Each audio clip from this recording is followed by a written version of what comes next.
Do you know what the login is for?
Good morning. We're going to start in about 2 minutes, so this is a last chance to get coffee or fruit if someone wants. Actually, not a last chance, but a chance to get it before we start.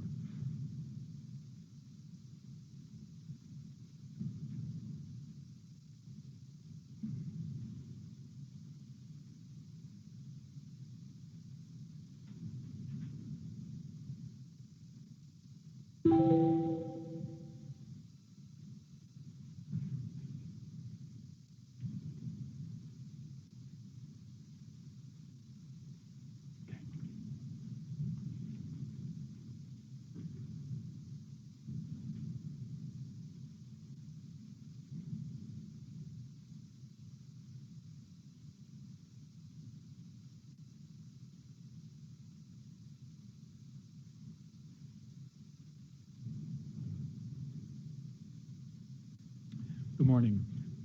Welcome to the CUNY School of Public Health and the Urban Food Policy Forum of the CUNY Urban Food Policy Institute.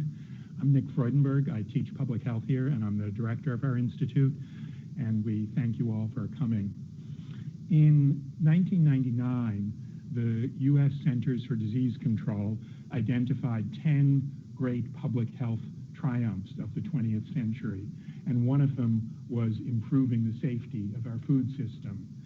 And I think for many of us not working directly in food safety, many people regard it as a 20th century problem or even a 19th century problem, solved by the improvements in the meat and other industries with the creation of the FDA. But I think recently, the outbreaks of salmonella and the recalls of a number of food systems have pointed out that food safety is still in the 21st century on the agenda. And that led us here at the Institute to think it was a good time to take a look at the food safety system that protected the people of New York City. We did a little searching and found that there weren't comprehensive reviews of city, state, federal, industry roles and responsibilities in food safety.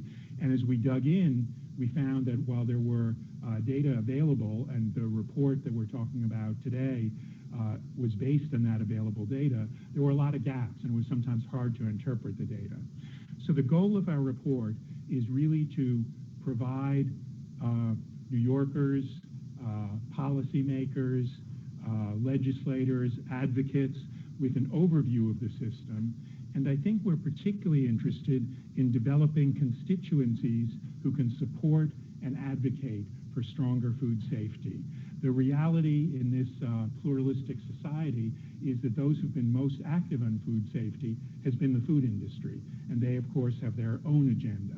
And by raising the topic, putting out this report, we're hoping to call attention to the topic and really focus with a particular attention on what are the emerging challenges to the food safety system in New York City and New York State and the United States and the world, and what can we be doing differently, better, stronger to ensure that New York City continues to have a safe food system. We will begin today with a brief overview of our report. We've released as kind of a preview for you all the executive summary of our report. Copies are on the table there, was in our newsletter. And the report itself we're going to issue in about 2 weeks, based in part on the feedback that we hear from today's speakers and the questions that you all ask. So it'll be on our website around the end of the first week in April. So look for it then, and it'll be free and downloadable. And before I introduce April, I wanted to tell you about our next forum, which is on Thursday, April 25th, same time, 9 a.m., and we'll be looking at the role of young people in food activism. And we have a panel of speakers, young people who've been active in food, and also managers of food programs. And we think you'll find it interesting, and we look forward to that session. April Wills is a third-year doctoral student in epidemiology and a doctoral fellow at the CUNY Urban Food Policy Institute. And she's led our work on food safety, and she's going to give us an overview of the report, and then I'll introduce speakers, and we'll get started with the speaker portion. And then in the final part, we'll have questions and discussion and answers of what we hear from the speakers and April.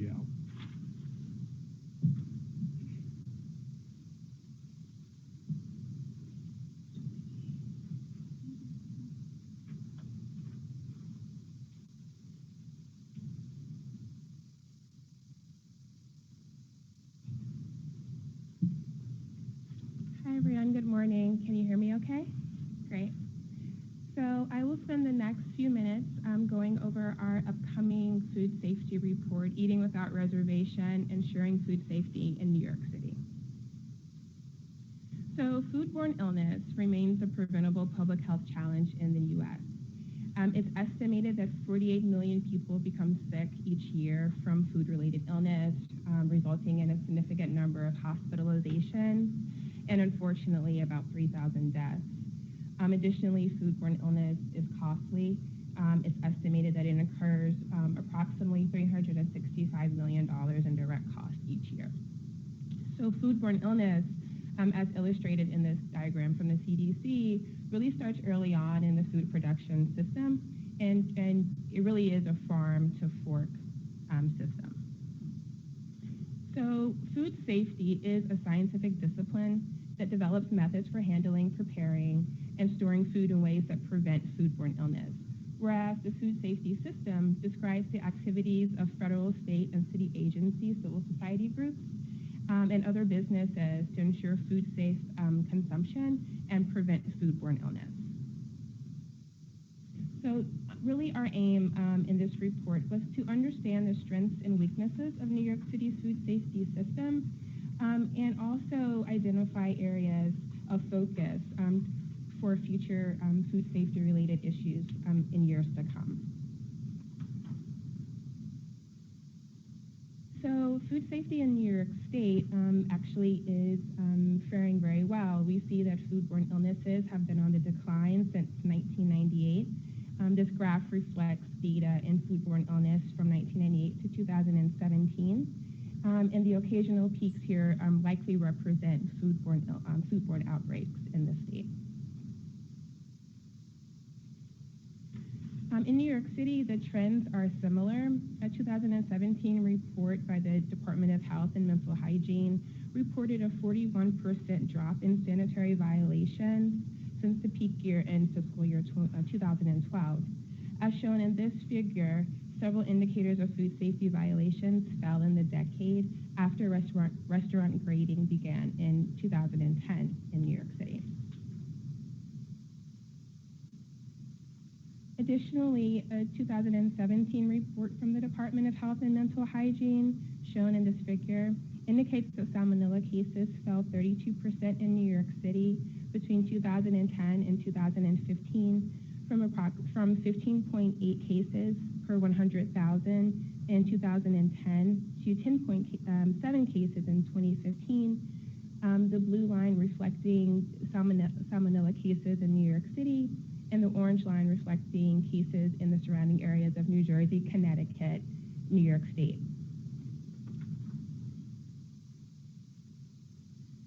So in our upcoming report, we've also identified emerging challenges to the food safety system in New York City.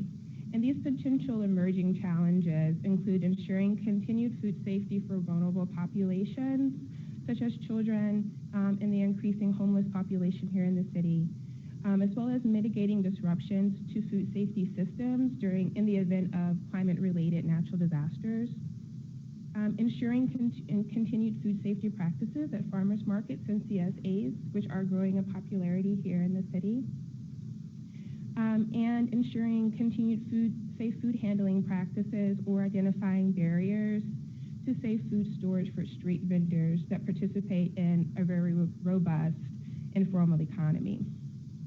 We also know that big data seems to be the trend, both in public health and in food safety. At the federal level, the FDA is piloting a number of innovative tools for modeling food safety risk, and these may be opportunities within the city to use similar programs and platforms to identify risk. We also think that evaluating the extent that food safety practices and the overall food safety environment remains equitable for all New Yorkers. And lastly, responding to federal policy changes may present an emergency. President Trump has proposed consolidating the federal food safety activities into one singular agency at the federal level. And so this may prove challenging for state and city locales if this happens. And so our 5 recommendations for assessment are listed here. And as an overview, they include creating an annual report of foodborne illness outbreaks in the city. We also recommend holding city council hearings, convening working groups of representatives at both the city, state, and local levels to address and monitor foodborne illness, continue and assess the validity of big data in the role of food safety, and identify best and promising practices from other cities to continue to improve upon what we do here.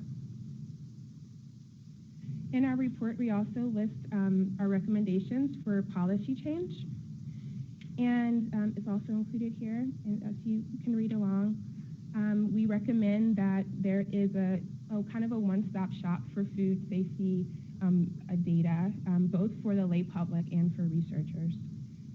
We think that there's an opportunity to integrate food safety and chronic disease prevention, especially since we know that food safety monitors already perform site visits at restaurants, and so there may be opportunities to integrate chronic disease prevention in their roles. We recommend developing measurable targets for improving food safety conditions and businesses so that we can continue to monitor their progress. And given the importance of equity in public health, and for the mayor, New York City should have some way of assessing if the food safety system is equitable at protecting all groups, regardless of access and resources. And while the city, state, and federal agencies do have distinct responsibilities in the food safety system, there is some overlap, which suggests that there is value in assigning a task force that will look for duplication gaps and potential opportunities for collaboration. And finally, as Dr. Freudenberg mentioned, right now the strongest voice, at least in the private sector, is the food industry, simply because food safety activities do affect their bottom line. And so it is our recommendation that we mobilize constituencies to become public advocates for stronger food safety practices to counter special interests. Thank you.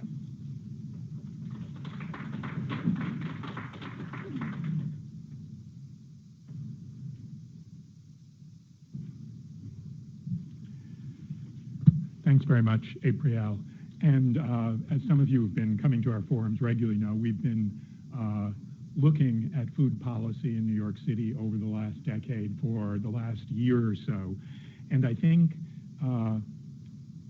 food safety has some technical imperatives that warrant separate units to look at it. And I think we'll be hearing from our speakers details of some of that. But food safety is one part of an integrated food system. And we think up till now, the protecting food safety has been a little siloed from some of the other municipal and state and federal responsibilities for food. And we're hoping our look can encourage us to think of more integrated ways of looking at food safety, dietary disease, sustainability, and other aspects of our food system. And we have a wonderful panel of speakers to help us develop our understanding. I'm going to introduce the four, and then in the order that they're going to be speaking, and then turn it over to them. Our first speaker is Urvashi Rangan, who is an environmental health scientist with more than 25 years of experience in the food system. She's currently at Grace Communications Foundation, where she works on a wide range of food and communications issues, and she spent more than 15 years at Consumer Reports, leading their product safety and their food safety portfolio.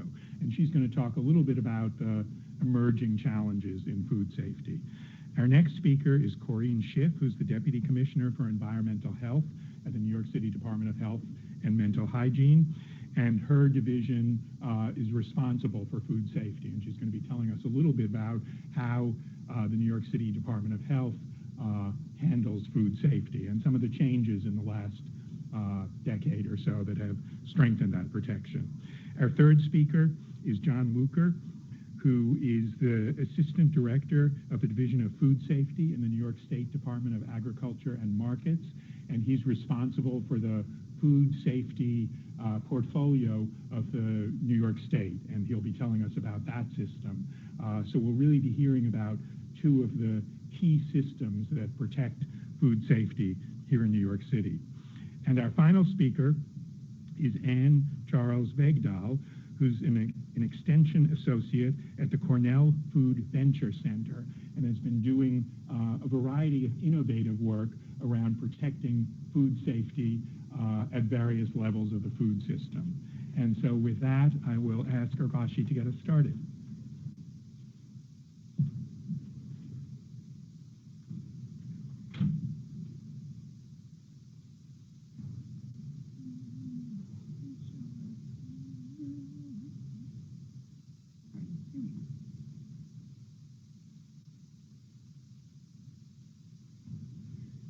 Thank you so much. I'm really happy to be here, and thanks for the invitation. I've been a New Yorker for a long time, and but really working on food at the national level. So I'm really happy to learn here today and be a part of this discussion. And I'm so glad that this kind of work is going on here in New York City. I found the report fascinating. And so I'm here to share a little bit of more of an overview, not so much New York City specific, but talking about my own work with food safety and trying to look at sort of the root causes of food safety problems. And maybe to sort of start with the fact that food safety for us at Consumer Reports was definitely more of a systemic issue, and trying to get to the root causes of those problems was a big goal for us. And it doesn't just sort of happen in the home or in handling, but really at the farm level. Salmonella, for example, starts in the egg. And once the egg is contaminated, that whole system is contaminated until you actually deal with the root cause of the problem. We don't do that here in this country. We don't have standards for the hatchery, for example. In Europe, they do. In 26 countries in Europe, we're already at a 1% salmonella level, whereas we hover around 10 to 15% in chicken broilers. And so it's a very different system. We here tend not to deal with root causes of problems, and that has consequences all the way down the chain. I wanted to start a little bit with, acute risks are what I think a lot of you are very familiar with, obviously, and they're problematic, right? There's a death risk from pathogen infections, norovirus exposures, and a lot of people get sick every year. We also have a problem with antibiotic-resistant bacterial infections and bacteria becoming more and more resistant to antibiotics. And that's because we use a lot of antibiotics as we raise animals. We feed healthy animals antibiotics every day in this country to promote their growth and prevent disease, which is kind of ludicrous if you think about it. We'd never feed humans antibiotics every day to prevent illness. And so 80% of our antibiotics go into animal production. This is leading to more virulent, more resistant bacteria that then become harder to treat when they infect people later on. We were also concerned with a lot of subchronic risks and chronic risks, and those are harder to measure. They're harder to track. Nobody's really tracking them, and therefore they're harder to deal with. They're not really as tangible as an acute risk. I always used to laugh with my partner at Consumer Reports who did electrical and mechanical product safety, because I was always like, well, if it falls down and kills you, you know it's a problem. But with food, it's a little bit different, and these chronic exposures, things like cancer over a long period of time, are much harder to get your hands around, and then they're much harder for people to actually implement proper policies around it. But heavy metals are a big, big problem in our food system. We have mercury issues in fish. We have lead issues still. I spent a lot of time on arsenic in rice and in apple juice and pears, and there's a lot of vulnerable populations associated with consumption of those products. And we did a lot of work doing risk assessments around levels of those contaminants we were finding in foods, and you literally crunch out risk assessments in order to figure out, based on a certain amount of consumption, where your risk for a particular cancer, for example, might be over a lifetime. Pesticide residues are also a big issue. There's some really interesting studies that were done out of Mount Sinai looking at children's diets here in Harlem and shifting those diets from conventional to organic. You can literally see the drop in pesticide body burden almost immediately, and those studies have been repeated in a variety of places. A lot of the pesticides we have out there are still classified as carcinogenic or possible carcinogens. And the tolerances and safety limits around them are not really adequate. Antibiotic residues, I've never really talked about them as an issue in terms of it being poisonous, but as we're understanding the gut biome and understanding the relevance of having a healthy gut, we know that antibiotics can really wipe that out. So even just one course of treatment when you're sick with antibiotics can really wipe out the good bacteria in your gut. And when we wipe out good bacteria, we sort of leave room for the bad bacteria to proliferate.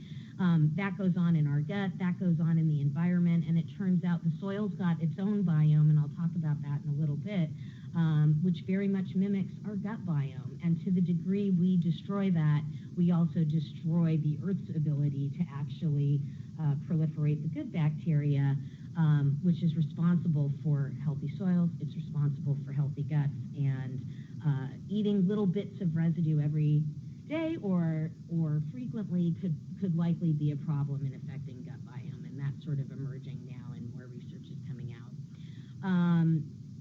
In terms of chronic risks, the National Institutes for Environmental Health Sciences has their finger on a couple of things. Heavy metals is still something that they watch for. The plastics and packaging are a big issue. They're really moving toward trying to get plastics out of food altogether, not just BPA, but other plastic materials as well. No matter what kind of plastic you have, it will eventually leach into the food. But the FDA doesn't have really good standards for that, and they just deem it as something that it only comes in contact with the food, but doesn't actually leach into the food. And that's been a big problem in that policy in terms of properly understanding those risks.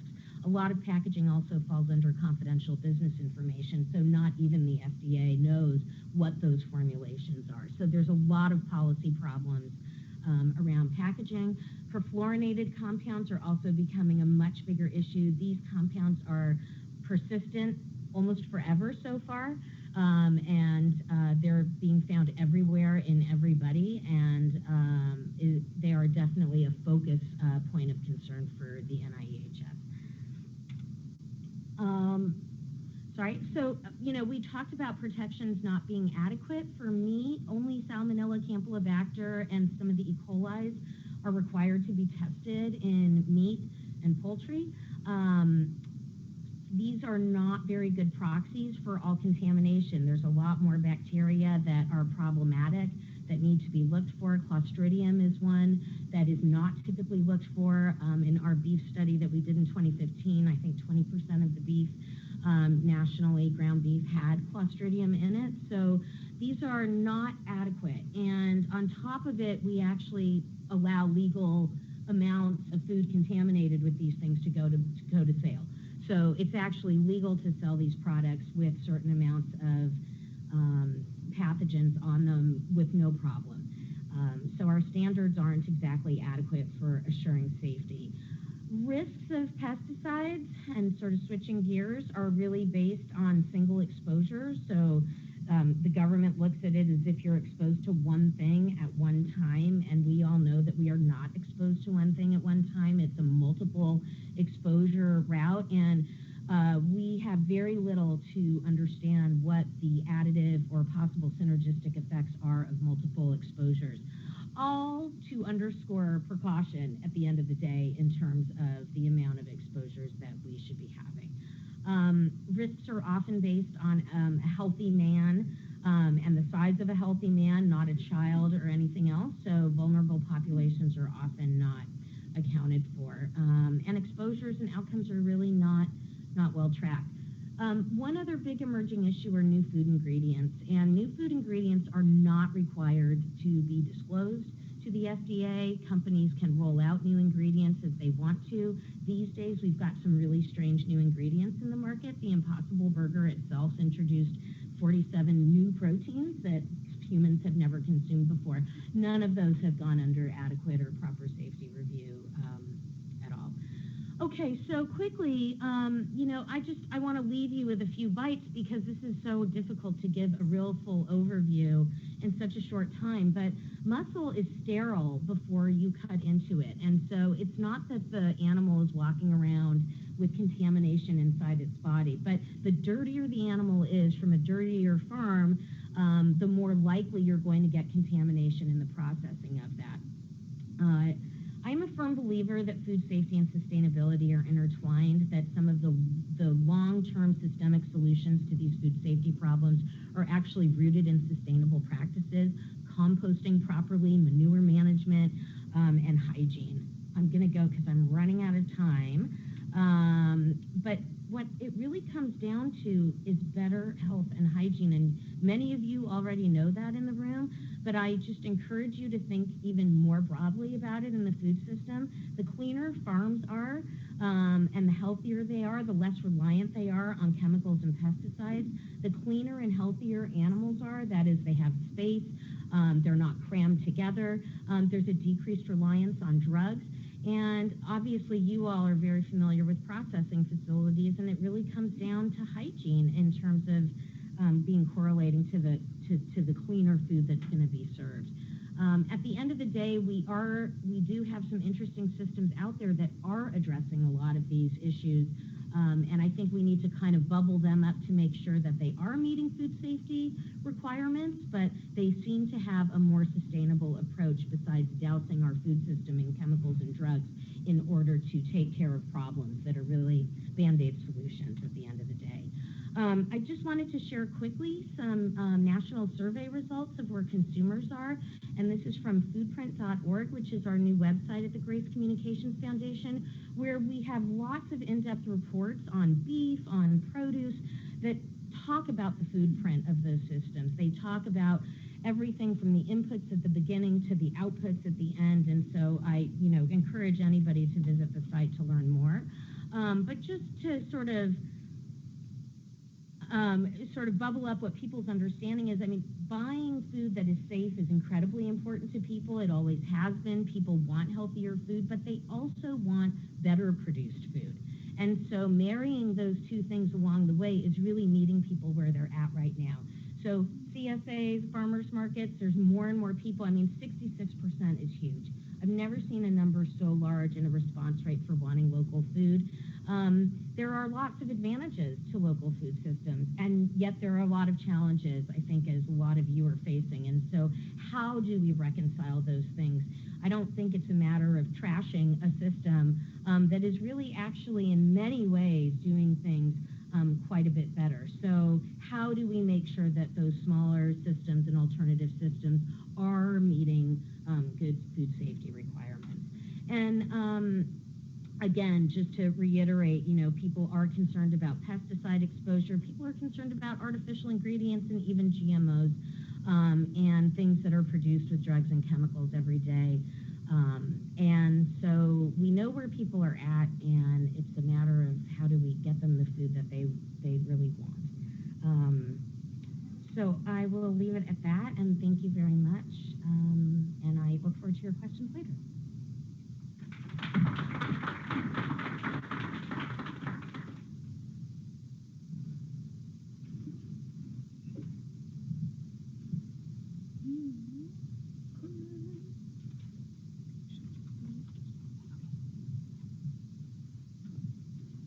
Good morning.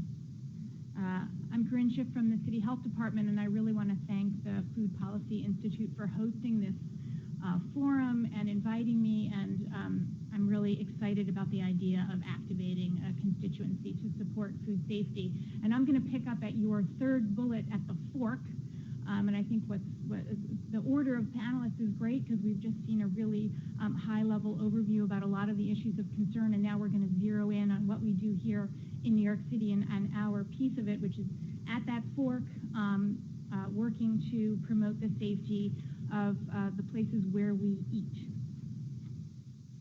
The job of the New York City Health Department is to regulate food service establishments, to monitor food poisoning complaints, and to investigate possible foodborne illness outbreaks. So why do we do this? So New York City restaurants serve almost 1 billion meals every year. 78% of New Yorkers report that they eat out at least once a week. And the CDC estimates that about half of all foodborne illnesses are attributable to eating out. And so monitoring food service establishments is critical to reducing the risk of foodborne illness. It's a core public health function, and we have been doing this for more than 100 years. Food service establishments is a technical term, and as we get into this discussion, I'm going to be pretty nitty-gritty and in the weeds because I think it's going to help us identify areas, gaps, and places where we could be doing better. You'll see here the list of things that are food service establishments. This is food for individual consumption. The vast majority of these are restaurants and food carts and trucks, and that's really what I'm going to focus on. The rules for how to keep food safe are in our New York City Health Code. That mirrors the New York State Code and is consistent with the FDA's Model Food Code. And I think one thing that's important to highlight is that there's broad agreement about how to keep food safe. So we're not debating how to do this. So the Health Code requires a permit. That's how we know that the restaurant is operating, and has categories for all of the core issues in food safety, and importantly requires that whenever a restaurant is operating, there be a supervisor trained in food protection. We have a three-pronged regulatory approach. We do education, we conduct inspections, and we do public engagement. So first, industry education. We do a lot of education. We do our training at the New York City Health Academy, which is just south of here on 100th Street. We have a group of really terrific teachers who teach our mandatory food protection course. That's how you get that training certificate that you need to be a supervisor. We offer the class in a lot of languages. Our study guide is available in 30 languages. You can take the class online for free. So if you are interested in learning how to handle your food at home safely too, you are welcome to take that. We have a new-ish workshop that we offer in the summer, and we take this on the road. We go to every borough.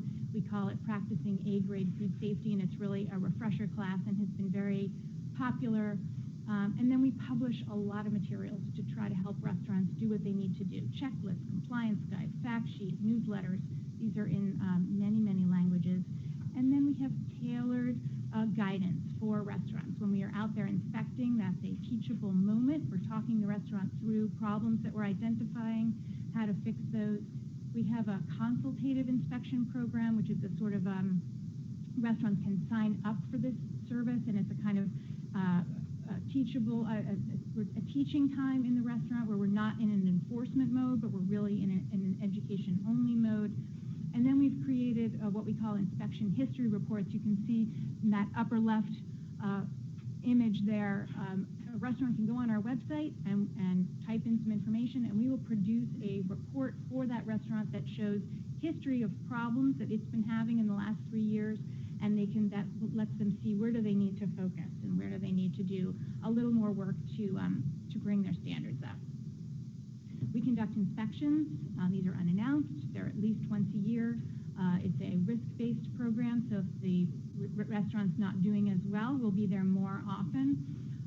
We've got about 100 inspectors doing this work. They all have college degrees, significant coursework in science. It takes us about 6 months to train.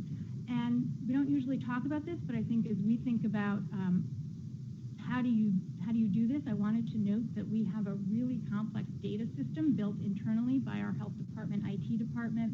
It lets our inspectors be out there with a laptop, a portable printer. They're printing the results out on the spot. It lets us track the inspection results both at the individual level and system-wide. Next, we really engage the public, and that's why I'm so happy to be here. We've been doing a lot more of that in the last 10 years. In July 2010, we launched restaurant grading. There's 26,000 restaurants in New York City. In the last couple of months, in December, you may have seen this in the news, we just launched grading for food carts and trucks. We're at the very beginning of doing that. And the whole goal here is to use consumer purchasing power to motivate restaurants to maintain high standards. So we didn't change the inspection process. Grading is really a communications tool. We also post those results on our website. And we did a survey as well, or you did. Baruch did a survey, and we know that New Yorkers love grading. 91% approve of restaurant grading. We think it might be the only thing that 91% of New Yorkers agree about. And I think important for this group is, and this is consistent with what you're finding, is that 72% of New Yorkers are concerned about getting sick from restaurant food. You saw this slide already, this chart already. So restaurant grading has been incredibly effective. 93% of restaurants are now posting A grades. That's up from 81% in the first year. 60% of them earn that A grade on the initial inspection, which is when we've been away from the restaurant for the longest. And we've seen improved rates in individual violations. You had this slide in your presentation, but I want to highlight a couple things. We are seeing fewer roaches, fewer mice. We're seeing better hand washing facilities. And maybe most important, we are much more likely to find that trained supervisor on site. This also hasn't gotten much attention, but I really think it's one of the most important things that's happened since grading is we have a much better trained workforce. You can see as soon as we started grading, those numbers jumped, and we are now training many thousands more food workers. We know anecdotally that some restaurants are training their whole staff well beyond the mandate. We also monitor food poisoning complaints. We get about 5,000 complaints a year from multiple sources. In 2012, we started data mining, social media postings. People will complain about a restaurant. They think they've gotten food poisoning from that restaurant, and we're looking for patterns to indicate a possible foodborne illness outbreak. When we investigate all of those complaints, and when it's indicative of a possible outbreak, we are doing an investigation out in that restaurant, assessing their practices. We review their history. We're looking at their menu. We're collecting food samples. We're interviewing managers, workers. We may exclude ill workers. We may close the restaurant. We sometimes will take stool samples, send those to our public health lab. We're interviewing patrons, people who've gotten sick. We want to know what did they eat, when did they eat it, who were they with, were their friends, did their friends get sick as well? Sometimes we take food from them if they brought it home. We're doing all that testing at our public health lab, and in the end, we identify about 25 to 30 foodborne illness outbreaks a year. Emerging issues, I think, Abiel, you had a better list than I did. Some of this overlaps, but I would suggest for our discussion we use your slide, which had gives us a lot of interesting things to talk about. And I think that's it. I look forward to our conversation.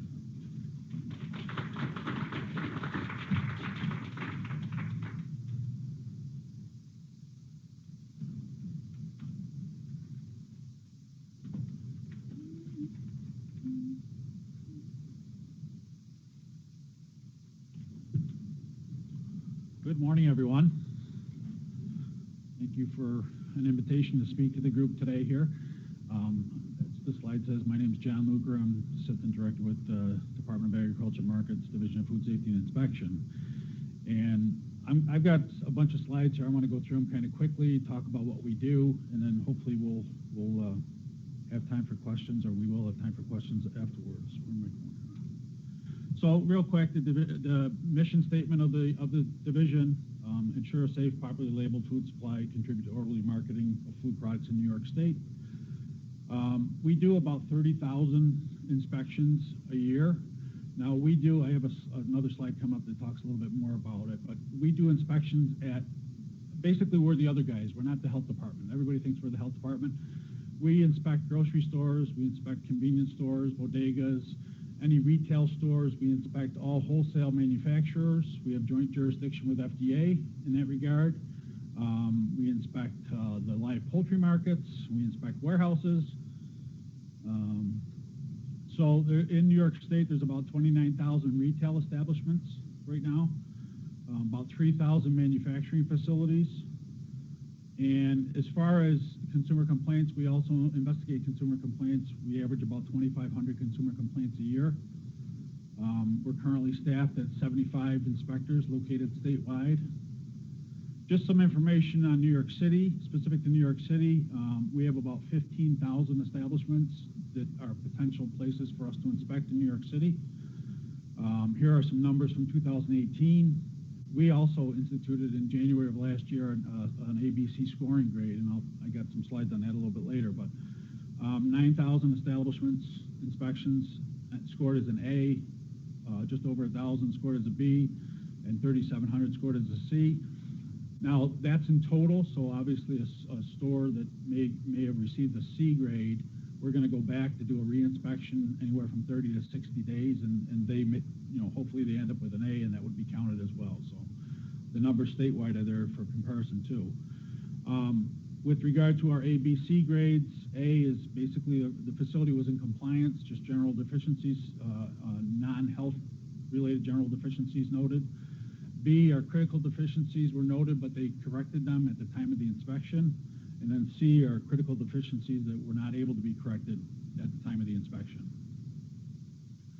So this is a real quick map of our area, our regions. We have the state broken up into 3 regions. Region 1, if you look at Region 1, it's from the southern tip of Yonkers north. So that's a pretty big region. That's the whole upstate New York. Region 2 includes all of Long Island, Bronx, Queens, and the upper tip of Manhattan. And then Region 3 is most of Manhattan, Brooklyn, and Staten Island. We have offices in Buffalo, Rochester, Syracuse, our main office in Albany. We have an office in New Windsor by Newburgh, and then we have an office here in Brooklyn. And about 2/3 of our staff work out of the office here in Brooklyn. So these are the types of inspections we do. Excuse me.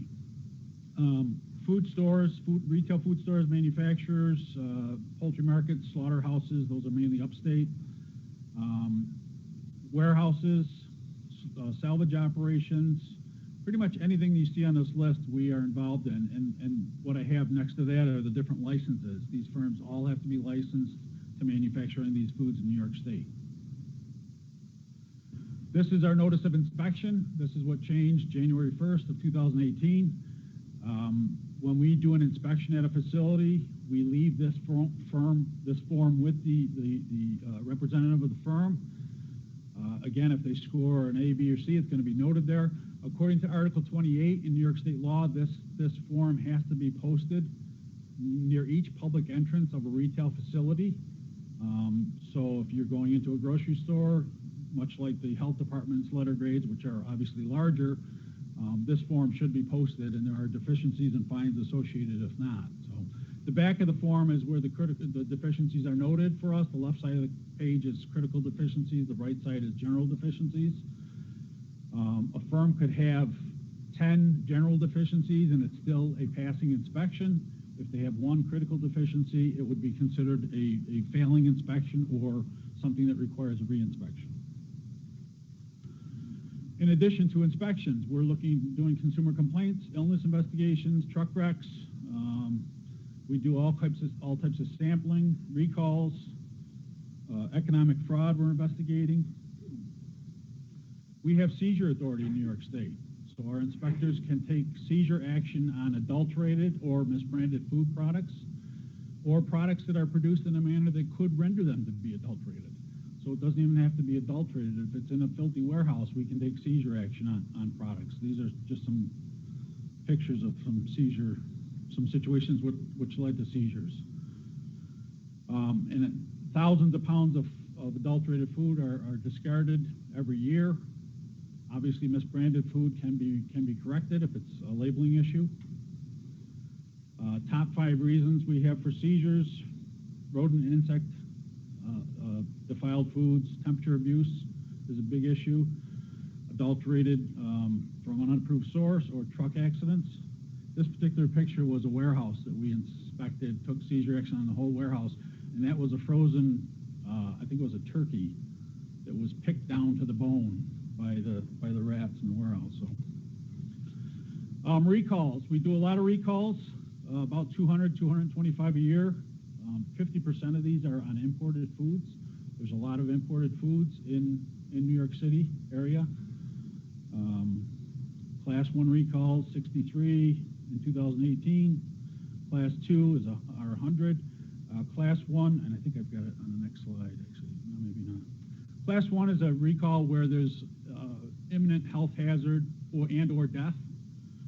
A Class 2 recall would be something that could be a health hazard to some folks, but probably not going to result in a death.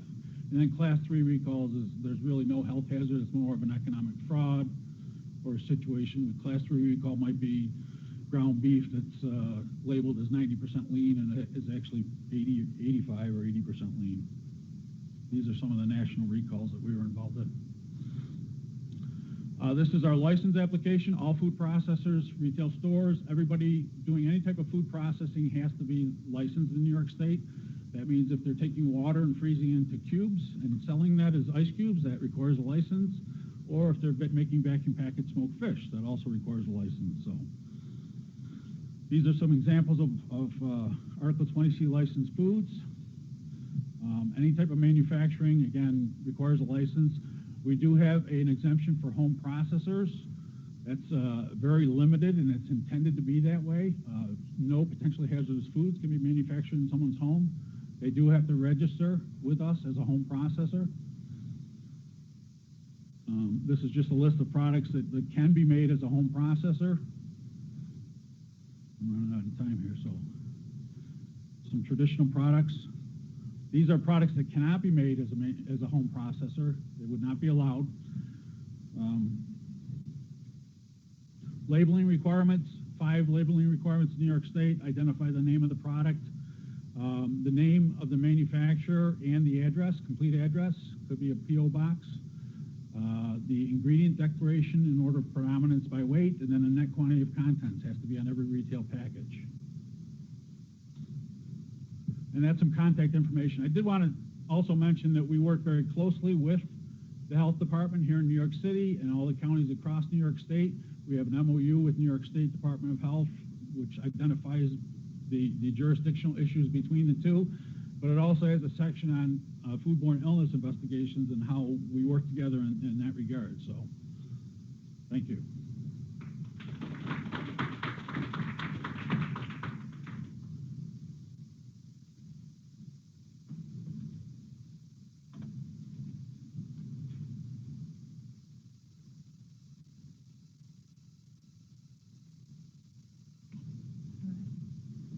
Hello, everyone. I'm Ann, and we're going to continue this conversation around food safety here in New York City. As you see, I work for the Cornell Food Venture Center. And today I will pretty much tell you about what we do and how, like, who are we as a team? Why is our work so relevant right now? What is it that we do and how we do it? So we are part of Cornell University, specifically in the College of Agriculture and Life Science, and within the Department of Food Science. Our main office is in Geneva, New York, in the Agritech campus. And in 2017, my office was launched in Brooklyn, and we are co-located with the New York Ag and Market at 55 Henson Place in Brooklyn. We are a team of food safety experts, and we also have knowledge in regulatory compliances. This is my team in Geneva, and I'm all by myself in Brooklyn. So there's 5 of them in Geneva, and I'm all alone in Brooklyn. And we work very close with the FDA and the New York Ag and Market. Why is the food venture important? Why is it that we exist? We exist because food safety matters. And for the little bit of time that I've been working with the Food Venture Center, I am noticing that as important and critical as food safety is, it is often taken for granted. People don't think about it. You know, that's the last thing people think about. The other thing that we're noticing also as I've been working in the city is, as Urvashi mentioned, a lot of people want local food, sustainable product, natural. They are concerned with health and wellness, and therefore that puts pressure on food entrepreneurs that are trying to bring new food on the market. And finally, we also see that there's a small increase of food entrepreneurship here in New York City. There are programs like the Jamaica Feast. I don't know if you're familiar with that. It's a program that trains food entrepreneurs in Queens. There's another one, the Food Business Pathway, which is another one that's promoted through NYCHA, where they're trying to train, again, it's the same idea as the Jamaica Feast. And then there's a lot of commercial kitchen. Hot Bread Kitchen is just one of them because it's right there in East Harlem on 116. And recently we saw this newsletter that WeWork is launching a food lab. So a lot of people here is interested in food safety, in food entrepreneurship, and they're trying to bring new food in the market. So we're here to support their work. So what is it that I do exactly? I provide technical assistance to enhance food safety to new food that are coming on the market. What does that mean? So pretty much I help small food entrepreneurs not kill people. That's the way. A lot of them, they don't know about it, so I try to educate them. And one of the ways that we do it is we give them a document called scheduled process or process review, and depending on the food that they're trying to bring on the market, it is required by the FDA or New York Ag and Market. So this is a few examples of products that have been successful that we've helped. So this is One a Date. This One a Date is a date spread. It's done by a young lady in NYU. Actually, she's a student, and she put this product on the market, so we were able to help her.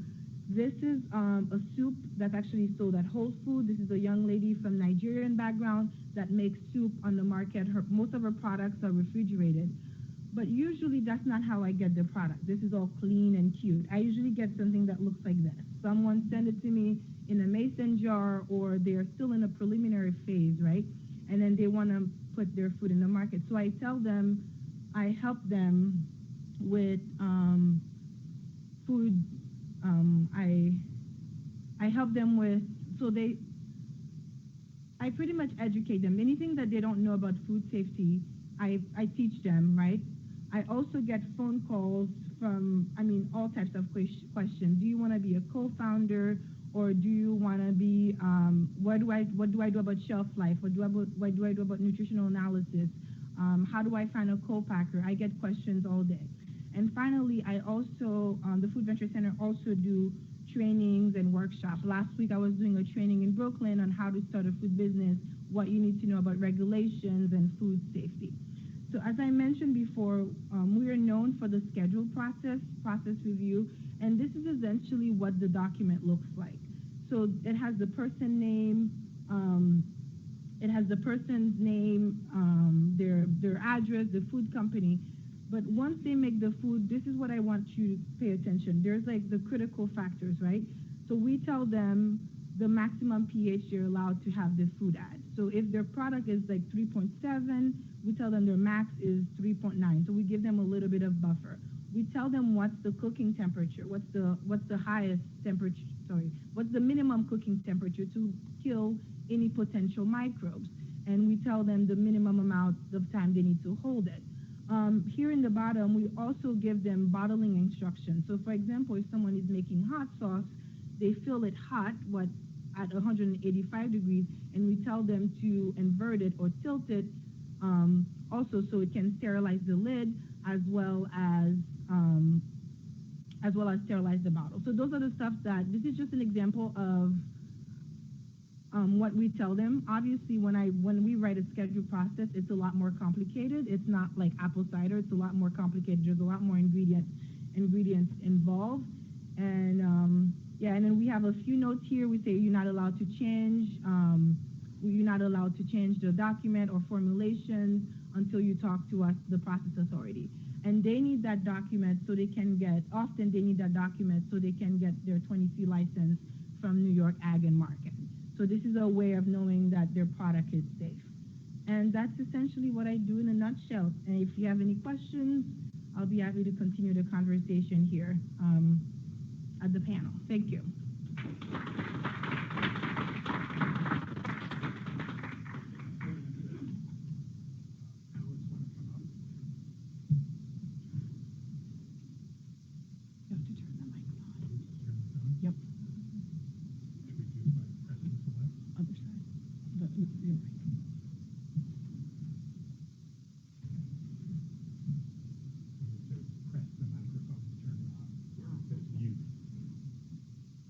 So it occurred to me we should have considered doing a study to ask people about their food choices before this session and after to see if there are changes in food practices as a result of listening to this session. I know at least some of it was disturbing as well as some reassuring, right?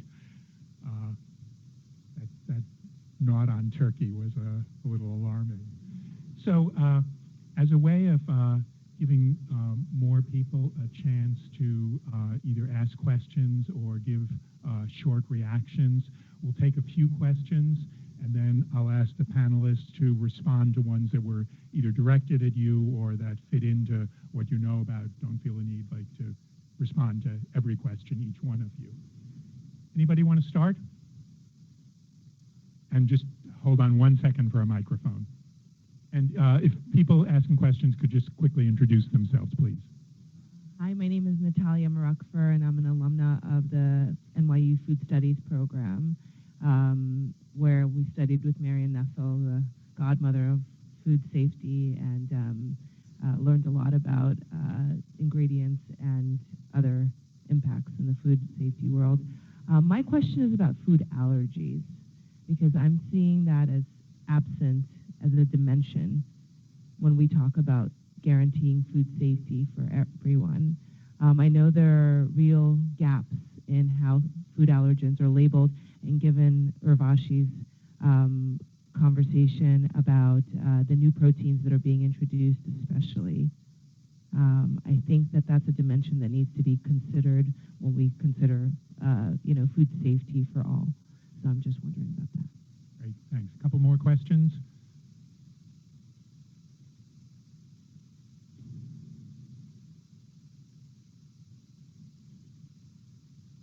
Hi everyone, my name is Charles. I just want to say thank you. I'm a student at the City College of New York, and I intern at the school, and we're looking to expand our food pantry and implement a CSA model, also include to get some information more about refrigeration techniques. So my question is really about that whole refrigeration aspect and providing the CSA model to our students as a whole. So I just want to see if there's any suggestions along with any safety precautions that we should be aware of. Thank you again. And, one more, and then we'll turn to the panel. Hi, I'm Diana Vincita. I'm professor of sociology at City Tech. There has been a growing interest in local community food sovereignty movements around the United States. Maine has had some initiatives where cities were announcing that they are food sovereign in the sense that they would allow farmers more freedom in terms of selling food. I wonder if there are any ways in which you're working with local farmers in upstate New York, and also how you deal with food safety issues that selling food like raw milk poses for sure. So thank you. I'll pass the microphone down and maybe pick up the ones that you want to speak to. Start? Oh, it's on. Okay. Thank you for your allergy question, and it's so valid. I mean, of the acute risks out there, allergy is definitely one of them. And FDA has certainly taken some steps to address allergenicity labeling, although I think there's still a threshold amount that can be present. So it is difficult for people who are severely allergic to rely on that labeling. But you're absolutely right with these new ingredients on the market, depending on how they're made, especially if they come from something that is engineered, because you're marrying different substances together, there can be a risk also of allergenicity within that. So I think that's a really good point. I think that's something that we should be keeping on deck for emerging issues coming down the line with those new ingredients. Thank you.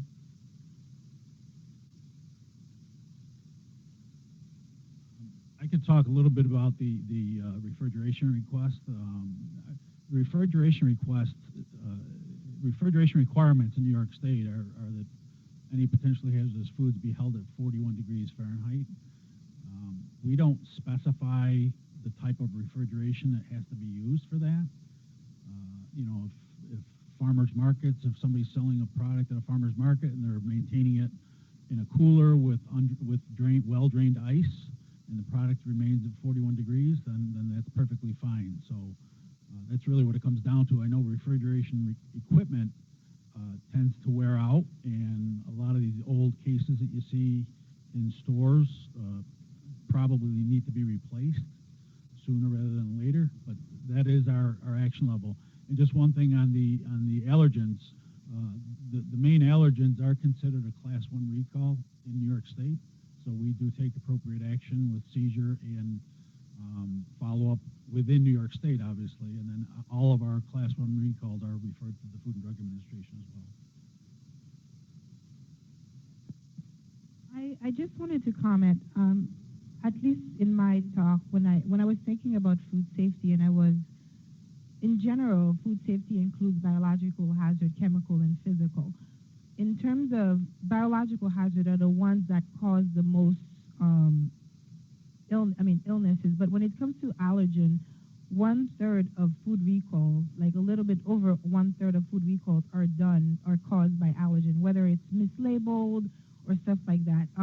So my job usually when I deal with small consumers is try to educate them, like, here those are the the top 8 allergen, please, like, you have to be very diligent about, like, writing all your ingredients on the label. Otherwise, while you're producing, an inspector, if it's not well done, an inspector can pull your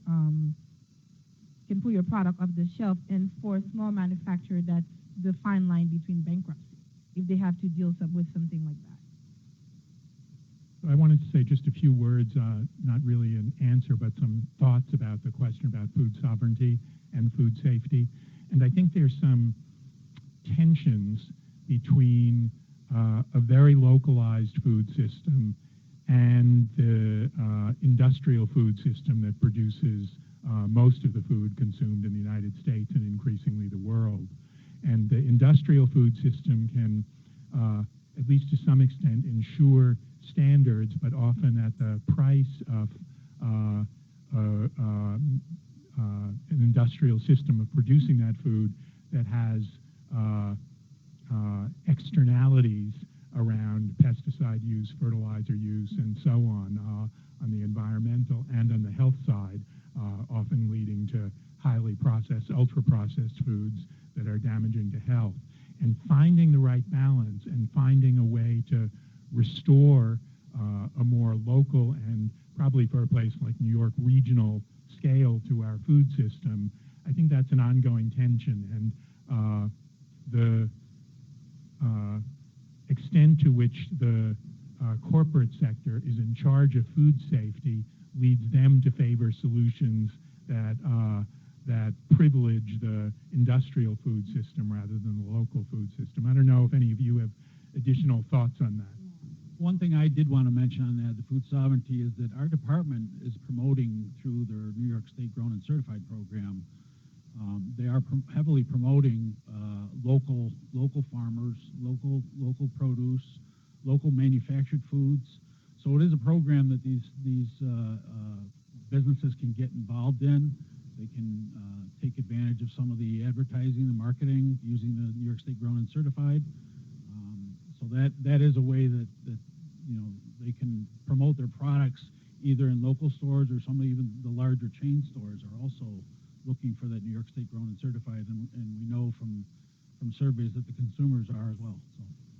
I just wanted to maybe add on that and it's obvious, right? But like the chicken industry is owned by 4 companies, so it's incredibly consolidated, and yet chicken is a huge source of foodborne illness. So it is true, I think, that industries can, theoretically implement large-scale solutions. Whether they do it, fully that addresses the problem, I think, is a different question. I also think, I didn't get to go over this, but one interesting thing, and again, thinking about that intersection of sustainability, is looking at the pasture-based livestock system, which is kind of fascinating. And animals who, first of all, a cow was never meant to eat corn.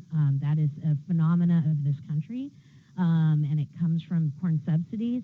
But corn makes a cow's gut very acidic, and an acid gut is great for E. coli to grow in. So it turns out that animals, livestock raised on corn, are actually forming more E. coli in their gut, and they will shed more E. coli out in their waste, which is manure, which is all over the farm. And so it's a really interesting paradigm to kind of zoom out to look at these systems in a more holistic way, because there are a lot of advantages, I think, to what these alternative production movements are doing. And again, it's about marrying them into the food safety. But you can be too big to be clean, and you can be you're not small enough that you'll always never be dirty. So it doesn't, size is not necessarily the marker of a clean establishment. And when things do go wrong in the big places, then from a population health perspective, there's just such widespread exposure, as the romaine lettuce outbreak indicated. Just a few farms leading to national outbreaks. Let's take a few more questions, please.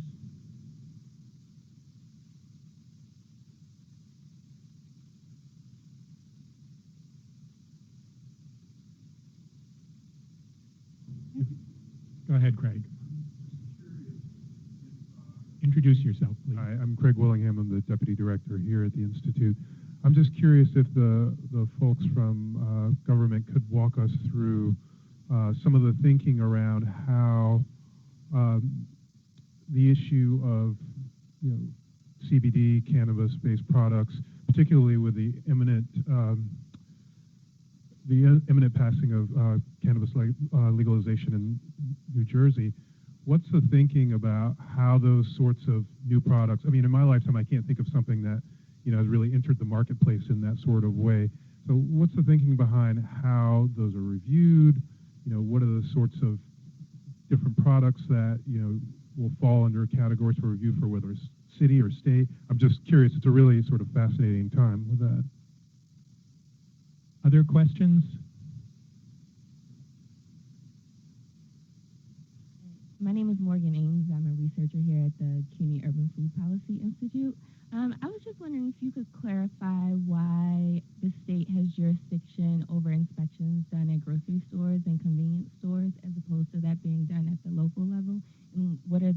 advantages and disadvantages of that. And another question up here. My name is Alicia Noel, and I'm a researcher looking at food supply chain traceability with a focus on China. And I know that here in the United States, we've seen Colorado say they're going to start looking into blockchain traceability in the food systems. Is there anything going on in New York State at the local level to improve traceability here so that we can track things back when there is an outbreak? I'm going to add a fourth question and then pass the microphone down again. Several years ago, a group from the New York City Health Department wrote a commentary in the Journal of the American Medical Association calling for further integration of the prevention of diet-related disease and food safety, really integrating systems. And I wonder if each of you could talk about what are some of the advantages and also some of the limitations of putting together a way of looking at how food stores and restaurants address the two related issues of diet-related disease, chronic disease, and food safety. And, you know, how have you been thinking in the City Health Department and Ag and Markets about integrating or not integrating? These are four huge, challenging questions. I will take them let me comment on a couple of them in the order that I remember them.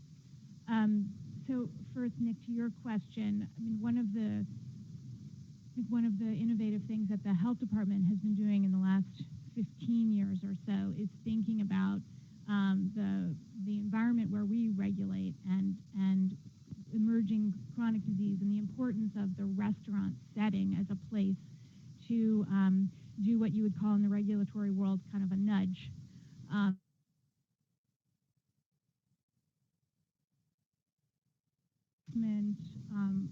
Role to be able to work particularly in chain restaurants, and you all, I think, probably know about calorie labeling and more recently sodium labeling. Calorie labeling, of course, started in New York City and has now been adopted nationally.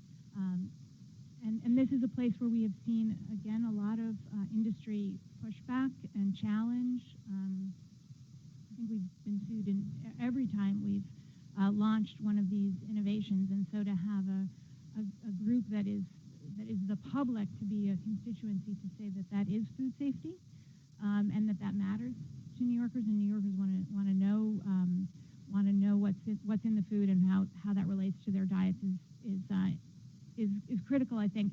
And the way that we integrate it is when we are all that inspection work that I talked about, when we are there in those restaurants, that's how we also enforce those kinds of food protection issues that are more about chronic disease.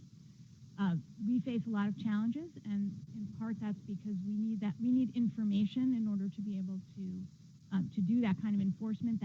Requiring the restaurants to have that information right now is owned by the federal government, so that we go as far as we can, but we would be very happy to have more information so that we would be able to monitor that and provide that information to consumers who can then make their own choices. CBD, a complicated, tricky area. It's really, I think it was in your slide, this is another an ingredient that has been added to food before it has been studied and approved to be in food. I think it's been very confusing to people, in part because we are seeing it all over the place. We exist in a world with a certain assumption that there has been some oversight of what's in food. There was no oversight of CBD being added to food. In New York City, when the FDA made very clear at the end of December that it had not approved CBD to be added to food, that made it clear for the health department that our health code, which incorporates the FDA's decision into what we call adulterated food, that made it clear that food is adulterated. And so that's when we launched our enforcement, which got a lot of attention. We're seeking voluntary compliance right now from restaurants. You may have seen that there's a fair amount there's a lot is unknown, and there have been some reports. Most of the reports in the press have been, health department cracks down. We're all unhappy about that because we really enjoyed CBD in food, but there has also been some press to let us know that there's essentially no reason and very little research about what CBD is and what it means for food. So this is, for us, it's really a routine response to something new being added to our food before it's been determined to be safe as a food additive. I don't remember the Blockchain traceability. that I can't speak to. Maybe Not really, because obviously once the products are outside of the New York State border, it becomes a federal oversight. The FDA still has jurisdiction over all imported foods. We do work with USDA quite often. We have worked with them at the borders, identifying imported products coming in. We're right now in a mutual reliance project with FDA for various products that we identify at retail. We sample it. We find that there's, one of the ones that we're doing now is with heavy metals. In foods, we're focusing mainly on spices at this point in time. And what happens is we provide our lab results to the FDA, and without further analysis, they can activate an import alert or add a particular product to an import alert. So we do work with them very closely on that, but as far as the state itself, we have limitations there. As far as CBD, I want to address that too. New York State has taken the stance that CBD, once it's added to a product, takes it out of the realm of a food and puts it into the realm of a supplement or possibly even a pharmaceutical. FDA considers CBD at this point in time a pharmaceutical, if I'm not mistaken.